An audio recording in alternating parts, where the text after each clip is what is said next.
My background is a Taiwanese American. I actually came to America when I was about 3 years old. My parents were diplomats from Taiwan, and we actually settled just in Potomac, Maryland, and sort of moved away, but ended up coming back to Montgomery County.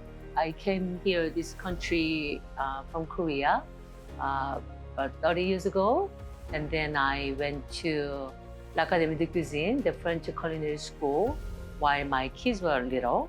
And then when my kids reached the high school, I came out to my field. I came to the United States in 1995 to go to graduate school at the University of Illinois. And once I got the PhD, I got a job at Brookings Institution, which brought me to Washington, D.C. in 2000. And at Brookings is where I met my wife, and we moved into the county in the summer of 2016.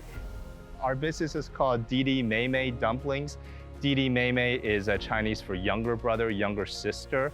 We sort of called ourselves that because I actually work with two partners, and we are all the younger siblings. And in our culture, the younger siblings are sort of the rebels who try to do something a little bit different. This was something that I also grew up eating, dumplings. For me, there was a connection to my grandmother. We would just spend, afternoons, long weekends, just kind of rolling dumplings, with her. My business reached this year 10 years. As a food truck, we started, and then we moved to Wheaton, and 3 years ago, we opened here. And I'm literally living my American dream. I try to share my experiences with other aspiring entrepreneurs, so I'm so happy to participate.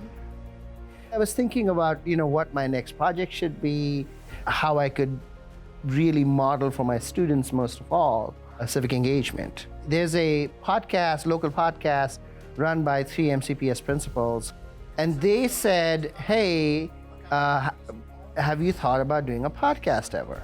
And I did my first episode on February 8th. It's really hard to say that there is some sort of a monolithic kind of demographic that is, AAPI. I wish people see Asian communities very different texture, very different culture. The Asian American identity is really an American identity. We are one Montgomery.